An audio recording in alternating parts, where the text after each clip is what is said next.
तो आज हमें दो चर वाले रैखिक समीकरण के बारे में पढ़ना है। जैसा कि ये शब्द है दो चर वाला, स्पष्ट है कि ऐसा समीकरण हम पढ़ेंगे जिसमें दो चर होगा, एक्स वाई हो या फिर एल एम हो या फिर ए बी हो। इस तरह के दो चर से युक्त समीकरण होगा। दूसरी बात है रैखिक समीकरण। जैसा कि हम जानते हैं, एक घात के पद को रैखिक कहते हैं। एक घात वाले पद को रैखिक कहते हैं। तो दो चर वाले रैखिक समीकरण, इसका अर्थ है हम एक ऐसे समीकरण के बारे में पढ़ेंगे जिस समीकरण में एक घात वाले दो चर होगा। जैसे यदि हम यहाँ लिखते हैं 3x plus 4y equal to 9, तो यह एक दो घात वाला रैखिक समीकरण है, क्योंकि इसमें दो चर x और y हैं तथा x के भी घात 1 हैं और y के भी घात 1 हैं। तो इस तरह 3x plus 4y equal to 9 एक दो चर वाला रैखिक समीकरण है। अब दो चर वाले रैखिक समीकरण का व्यापक रूप, यह हमारे 1 नंबर के प्रश्न में पूछा जाता है कि समीकरण का व्यापक रूप क्या है। तो यदि हम दो चर वाले रैखिक समीकरण को पढ़ रहे हैं तो उसका हमें व्यापक रूप लिखना होगा ax plus B equal to C. ये हमारे व्यापक रूप हैं दो चर वाले रैखिक समीकरण का। तो इस तरह से ax प्लस बी बराबर सी, यह दो चर वाले रैखिक समीकरण का व्यापक रूप है। तो हमने अभी तक देखा एक ऐसा समीकरण जिसमें दो चर होगा, दोनों के घात एक एक करके होंगे, उसे हम कहेंगे दो चर वाले रैखिक समीकरण। दो चर वाले रैखिक समीकरण का व्यापक रूप है ax plus B equal to C. इसे हम अपने कॉपी में नोट कर लेंगे कि दो चर वाले रैखिक समीकरण का व्यापक रूप है ax plus B equal to C. अब चलो आगे बढ़ें। जैसे कि हम यहां एक समीकरण लिखते हैं ax plus B Y equal to सी।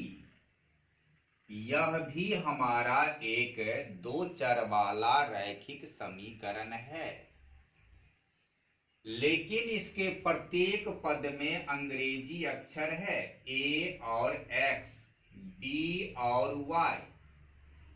यहां इस स्थिति में जो पहले वाला चर है जैसे a, इसको हम अचर मानते हैं।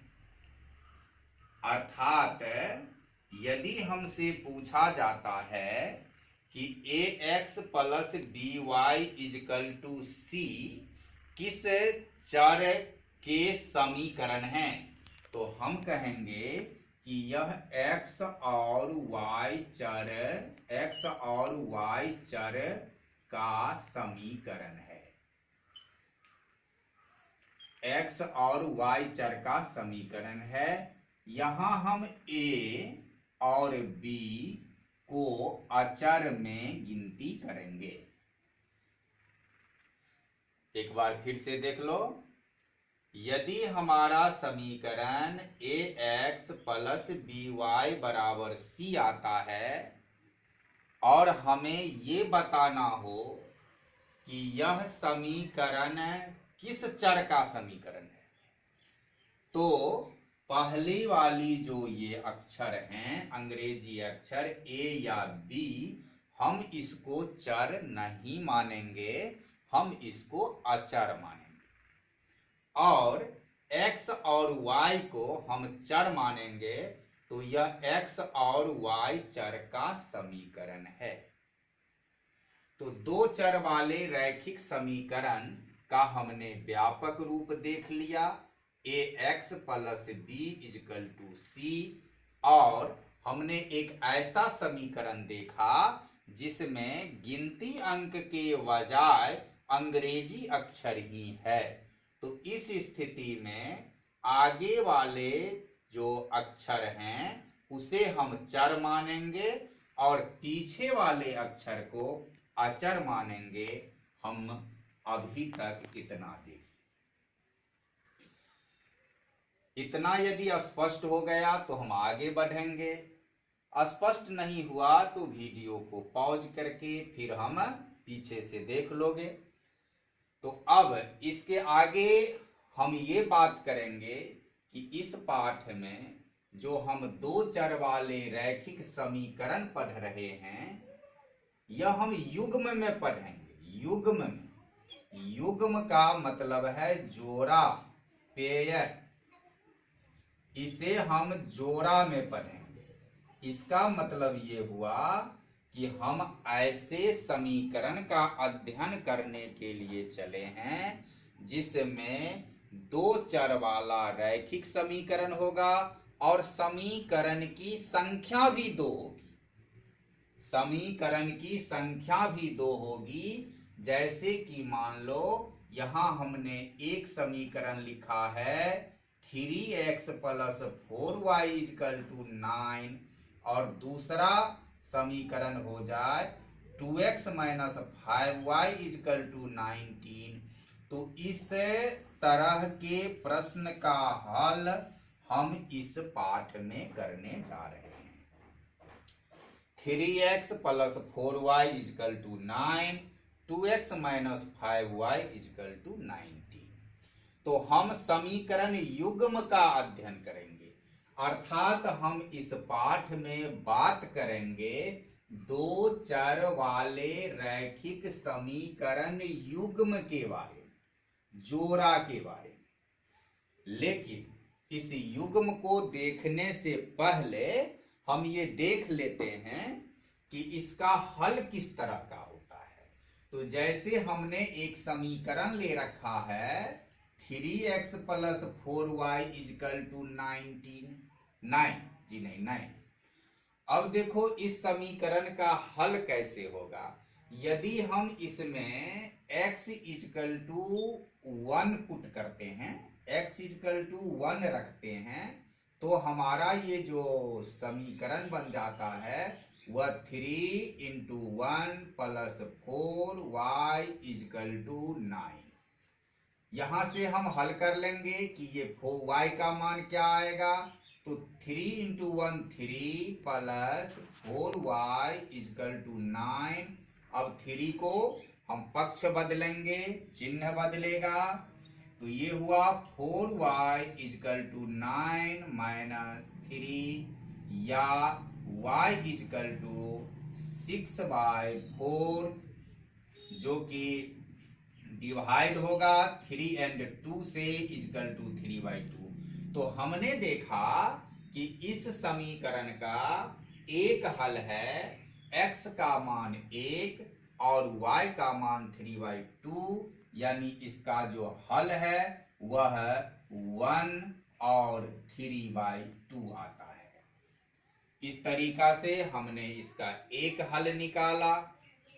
अब यदि हम दूसरा हल निकालें, x इजकल टू 2 करें, x की जगह 2 रखें, x का मान 2 हो जाए, तब ये हमारा समीकरण बन जाता है 3 into 2 plus 4y equal to 9 या 6 प्लस 4y इजकल टू 9 या 4y इजकल टू 9 माइनस 6 या y इजकल टू 3/4।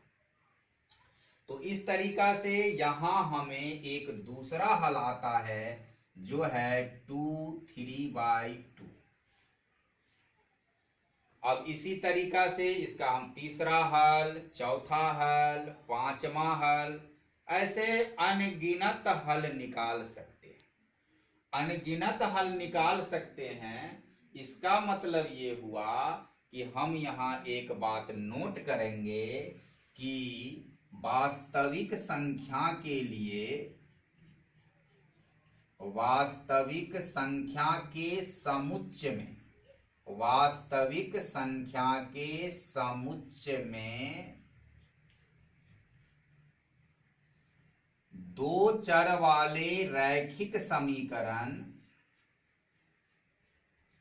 दो चर वाले रैखिक समीकरण का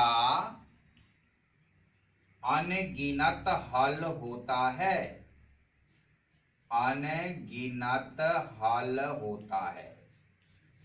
तो इस बात को हम यहां नोट कर रहे हैं कि वास्तविक संख्या के समुच्चय में, वास्तविक संख्या के समुच्चय का मतलब है कि x और y का मान वास्तविक संख्या आ रहा है, दोनों का मान वास्तविक संख्या आ रहा है। तो इस स्थिति में इस रैखिक समीकरण का अनगिनत हल होता है। यह हमारे 1 नंबर के प्रश्न के लिए टॉपिक है कि वास्तविक संख्या के समुच्चय में दो चर वाले रैखिक समीकरण का अनगिनत हल होता है। अब इसी संदर्भ में यदि हम देखें, ये हमें पूछ दे कि प्राकृत संख्या के समुच्चय में, ये वास्तविक संख्या के समुच्चय हैं, यदि हमसे पूछ दे प्राकृत संख्या के समुच्चय में, यदि प्राकृत संख्या के समुच्चय में या प्राकृत संख्या के समुच्चय में या फिर पूर्ण संख्या के समुच्चय में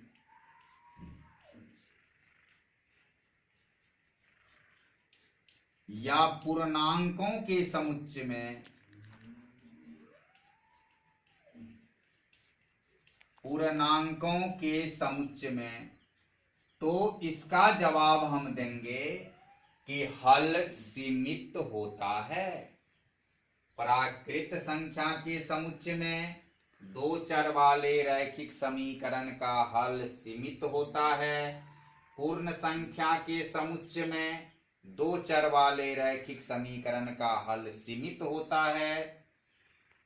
पूर्णांकों के समुच्चय में दो चर वाले रैखिक समीकरण का हल सीमित होता है। तो यदि हमसे पूछा जाता है कि हल कितना है, तो हमें देखना होगा कि हल प्राकृत संख्या के समुच्चय में पूछ रहा है या पूर्ण संख्या के समुच्चय में पूछ रहा है या पूर्णांक के समुच्चय में पूछ रहा है या वास्तविक संख्या के समुच्चय में पूछ रहा है। यदि वास्तविक संख्या के समुच्चय में पूछ रहा है तो हलों की संख्या अनगिनत होगा। यदि प्राकृत, पूर्ण या पूर्णांक के समुच्चय में पूछ रहा है तो हलों की संख्या सीमित होगा। तो अब चलो हम एक दूसरा समीकरण इस पर लेकर के देखते हैं।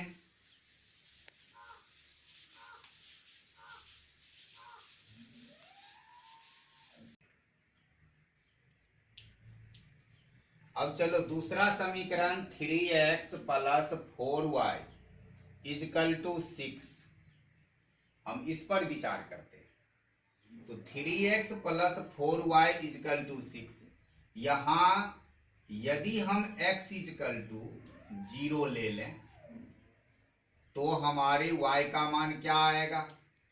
3 into 0 plus 4y equal to 6, या 3 इंटू 0 0 हुआ, 4y इजकल टू 6, तो y इजकल टू 6/4, ये डिवाइड हुआ 3/2 से, तो y का वैल्यू आ गया, y का मान है 3/2। यदि हम यहाँ x इजकल टू 2 ले लेते हैं तो ये हमारा हुआ 3 into 2 plus 4y equal to 6, या 6 प्लस 4y इजकल टू 6। अब 6 यदि अपने पक्ष को बदलता है तो ये हुआ 4y equal to 6 minus 6 equal to 0, तो या y equal to 0/4 equal to 0। इसी तरीका से यदि हम इसका और मान ले लें, यदि इसका मान हम 6 ले लें या -2 ले लें, यदि x इजकल टू -2 है तो इसका वैल्यू हो जाता है 3 into -2 plus 4y equal to 6, या -6 प्लस 4y इजकल टू 6। अब 6 अपने पक्ष को बदलकर जब राइट हैंड जाता है, दाईं पक्ष में जाता है, तो 4y इजकल टू 6 प्लस 6, या y equal to 12/4 equal to y का मान 3, y इजकल टू 3। तो अब देखो यहां जो हमें देखना है कि इसका हल कैसे आया। पहले जोड़ा का हल है 0 और 3/2, ये हुआ 0 3/2। दूसरा हल है 2 0। तीसरा हल है -2 3। इसी तरीके से और हल होंगे। तो इसमें यदि हमसे पूछा जाता है कि पूर्णांकों के समुच्चय में हल ज्ञात करो, तो यहां हमारा दोनों मान पूर्णांक के हैं या पूर्ण संख्या के हैं, यहां भी पूर्ण संख्या के हैं। इसी तरह यदि हमें प्राकृत पूछा जाता है तो 1 2 3 निकाल करके जाएंगे। यदि दोनों हल, दोनों चर का मान प्राकृत संख्या में होगा, वही प्राकृत संख्या के समुच्चय में हल होगा, अन्यथा हल प्राकृत संख्या में नहीं होगा। तो ये जो हमारे हैं दो चर वाले रैखिक समीकरण युग्म का ये परिचय था। अब इस दो चर वाले रैखिक समीकरण युग्म का हम प्रकार देखेंगे कि ये कितने प्रकार के हो सकते हैं और फिर इसका कितना हल भी हो सकता है। तो देखो, दो चर वाले रैखिक समीकरण युग्म 3 प्रकार के होते हैं। ये 3 प्रकार के होते हैं, जिसमें पहला है अविरोधी युग्म।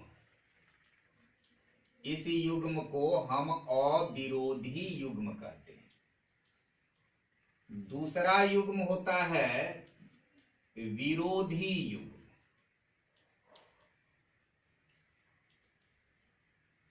और तीसरा युग्म होता है आश्रित युग्म।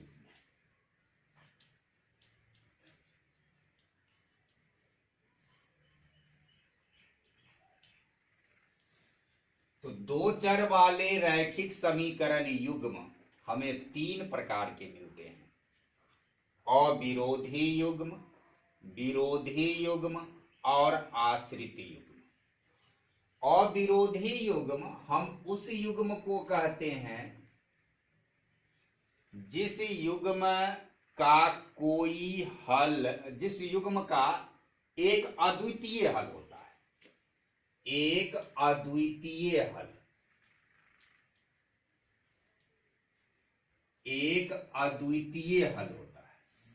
उसे अविरोधी युग्म कहते हैं। विरोधी युग्म कोई हल नहीं होता है। जिस समीकरण युग्म का कोई हल नहीं हो, कोई हल नहीं हो, उसे विरोधी युग्म कहते हैं। और जिस समीकरण युग्म का अनगिनत हल हो, अनगिनत हल हो, उसे आश्रित युग्म कहते हैं। अब अविरोधी युग्म, कोई समीकरण युग्म अविरोधी युग्म है कब? इसके लिए शर्त है। इसका शर्त क्या है? शर्त है कि यदि a बाई डी, या ऐसे कहें कि a1 by a2 equal to b1 by b2 equal to c1 by c2 में ये इज नॉट इजकल टू हो जाए, तब हमें इधर देखने की आवश्यकता भी नहीं है। और अविरोधी युग्म एक ऐसा समीकरण युग्म होगा जिसमें a1 by a2 is not equal to b1 by b2। बस इतना ही हम शर्त लिखते हैं। अब ये a1 a2 b1 b2 क्या है? समीकरण युग्म में पहले समीकरण, जो पहला समीकरण है, पहला समीकरण में पहले चर का गुणांक को हम डिनोट करते हैं a1 से, सूचित करते हैं a1 से। पहले समीकरण में पहले चर का गुणांक इजकल टू a1 होता है और दूसरे चर का गुणांक, दूसरे चर का गुणांक इजकल टू b1 होता है। और जो अचर पद है, अचर पद इजकल टू c1 होता है। इसी तरह दूसरे समीकरण में, इसी तरह दूसरे समीकरण में पहले चर का गुणांक, पहले चर का गुणांक बराबर a2 होता है। दूसरे चर का गुणांक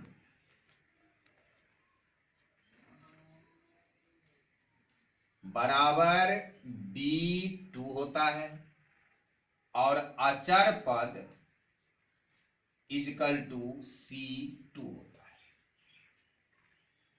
तो इसका अर्थ यह है कि दोनों समीकरण में पहले चर के गुणांक का अनुपात बराबर नहीं है दूसरे चर के गुणांक का अनुपात, तो हमारा युग्म अविरोधी युग्म होगा। और अविरोधी युग्म होगा तो एक अद्वितीय हल होगा, अर्थात एक और केवल एक हल होगा। एक ही मान x का होगा और y का होगा, एक एक करके मान। एक से ज्यादा मान उस समीकरण को संतुष्ट नहीं करेगा। अब इसी तरीका से हम पहले शर्त लिख लें। यदि a1 by a2 equal to है b1 बाई b2, लेकिन इज नॉट इजकल टू है c1 बाई c2, उस स्थिति में हमारे समीकरण का युग्म विरोधी युग्म कहलाएगा। और यदि a1 by a2 equal to b1 by b2 equal to c1 by c2, यदि तीनों गुणांक का अनुपात समान हो जाता है, तब हमारा युग्म आश्रित युग्म कहलाएगा। तो हमें ये प्रश्न मिलेगा कि इस समीकरण युग्म के बारे में बताओ कि ये विरोधी है, अविरोधी है या फिर आश्रित है। जैसे हम यहाँ कुछ उदाहरण ले लें। यदि मान लो कि हम लेते हैं 3x plus 4y equal to 9 और 6x plus 8y is equal to 12, हमें देखना है कि हमारे जो ये समीकरण युग्म है यह विरोधी है या अविरोधी है या आश्रित है।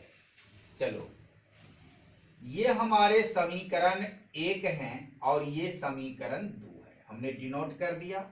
अब समीकरण 1 में a1 इजकल टू है पहले चर x का गुणांक 3, b1 है दूसरे चर y का गुणांक 4 और c1 है अचर पद 9। अब दूसरे समीकरण के लिए पहले चर x का गुणांक है 6, तो a2 इजकल टू 6, दूसरे चर y का गुणांक है 8, तो b2 इजकल टू 8 और अचर पद है 12, तो c2 इजकल टू 12। अब हम इसके अनुपात को निकाल के देखें तो a1 बाय a2 बराबर a1 का वैल्यू है 3 और a2 है 6, जो डिवाइड हो रहा है 3 से, इजकल टू 1 बाय 2 निकलता है। और यदि हम b1 बाय b2 लेते हैं, b1 बाय b2 तो इजकल टू है 4 बाय 8, ये भी डिवाइड हुआ 4 से, 1 और 2 यानी 1 बाय 2। तो हमने यहां क्या देखा? हमने देखा a1 बाय a2 और b1 बाय b2 दोनों के अनुपात बराबर आ जाते हैं। बराबर आ गया तो अविरोधी युग्म नहीं होगा, लेकिन विरोधी होगा कि आश्रित, हमें यहां से ये स्पष्ट नहीं होगा, क्योंकि विरोधी में भी a1 by a2 equal to b1 by b2 होता है और आश्रित युग्म में भी a1 by a2 equal to b1 by b2 होता है। तो इसके लिए अब हमको निर्णय के लिए तीसरे पद पर जाना होगा, c1 बाय c2। अब देखो ये c1 by c2 is equal to आता है 9 बाय 12, जो 3 से डिवाइड होता है 3 बाय 4। अब ये c1 बाय c2 बराबर नहीं हुआ a1 बाय a2 या b1 बाय b2, तो हम लिखेंगे कि चूंकि ये a1 by a2 equal to है b1 बाय b2, लेकिन नॉट इजकल टू है c1 बाय c2, तो हमें ये शर्त मिलता है a1 by a2 equal to b1 by b2 equal से नोट c1 बाय c2, अर्थात हमारा युग्म विरोधी है। और यहां लिख देंगे कि इसीलिए युग्म विरोधी है, युग्म विरोधी है। और यदि युग्म विरोधी है तो इनका कोई हल नहीं होगा, यानी इसमें ना x और y का कोई ऐसा कंपेयर मान नहीं आएगा, जोड़ा मान नहीं आएगा जो इस समीकरण को संतुष्ट करे। अब जरा जांच लेते हैं क्यों नहीं होगा, इसका क्यों नहीं हल होगा। तो अब यदि मान लो कि ये 3x plus 4y equal to 9 और 6x plus 8y is equal to हम 12 देते हैं, यदि इसमें से एक को कैंसिल कराते हैं तो दूसरा भी कैंसिल हो जाएगा और दोनों ही चर शून्य आ जाएंगे, कोई अस्तित्व नहीं रहेगा, इसलिए इसका कोई हल नहीं होगा। अब कैसे हल नहीं होगा? यदि हम चलेंगे, जब हम चलेंगे प्रश्न हल करने में, वहां हमें स्पष्ट हो जाएगा और वहां बताएंगे। इसी तरीका से हम ऐसे करके किसी भी युग्म को जांच सकते हैं कि वह अविरोधी है या विरोधी है या आश्रित है, इसमें कहीं कोई प्रॉब्लम नहीं है। अब इसमें देखो कि इस आधार पर हमें प्रश्न भी रह सकता है। किस तरह के प्रश्न रह सकते हैं? वे कहेगा कि जैसे मान लो कि यहाँ 3x plus KY is equal to 9 और 5x plus 6y is equal to 12, इस तरह के तुम्हें समीकरण युग्म दिए हैं और कहेगा कि k का मान ज्ञात करो, k का मान ज्ञात करो जब समीकरण का जो युग्म है, समीकरण का युग्म विरोधी है, समीकरण युग्म विरोधी है। तो बस हमारा दिमाग इस पर आएगा कि समीकरण युग्म विरोधी है। समीकरण युग्म विरोधी है तो हमें उसके शर्त पर नजर जाएगा, और उसके शर्त पर जब नजर जाएगा तब हम यहां लिख देंगे कि चूंकि युग्म विरोधी है, चूंकि युग्म विरोधी है, इसीलिए हमारा शर्त कह रहा है कि A1 equal to A2 A1 by A2 equals to B1 by B2, और यहां से हमें मान बैठा के आ जाएगा A1 है पहले समीकरण के पहले चर का गुणांक 3 बाय A2 दूसरे समीकरण के पहले चर का गुणांक 5 इक्वस टू B1 पहले समीकरण के दूसरे चर का गुणांक k बाय B2 दूसरे समीकरण के दूसरे चर का गुणांक 6। अब इजकल टू ये is not equal to C1 by C2, इसका हमें जरूरत नहीं पड़ेगा क्योंकि जो हमें मान निकालना है वह इस पार्ट में है, तो हम यहीं से उसको नहीं लेंगे और यहां से निकाल देंगे कि इसका अर्थ हो रहा है कि जब हम क्रॉस मल्टीप्लाई करते हैं 5 इंटू के is equal to 5k equals to 6 into 3 18, अर्थात k का जो वैल्यू आता है वह 18/5 आ जाता है। तो इस तरीका से हम k का मान निकाल सकते हैं। हमारे प्रश्नावली में ऐसे कई सवाल आएंगे कि तुम्हें अज्ञात गुणांक निकालना होगा और युग्म के प्रकार दिए होंगे, तो युग्म जिस प्रकार के दिए हैं उस प्रकार के शर्त को हम अप्लाई कर देंगे और जो गुणांक हमें अज्ञात है वह निकल जाएगा, हम ज्ञात कर लेंगे। तो ये इतना दो चर वाले रैखिक समीकरण युग्म का ये इंट्रोडक्शन वीडियो है।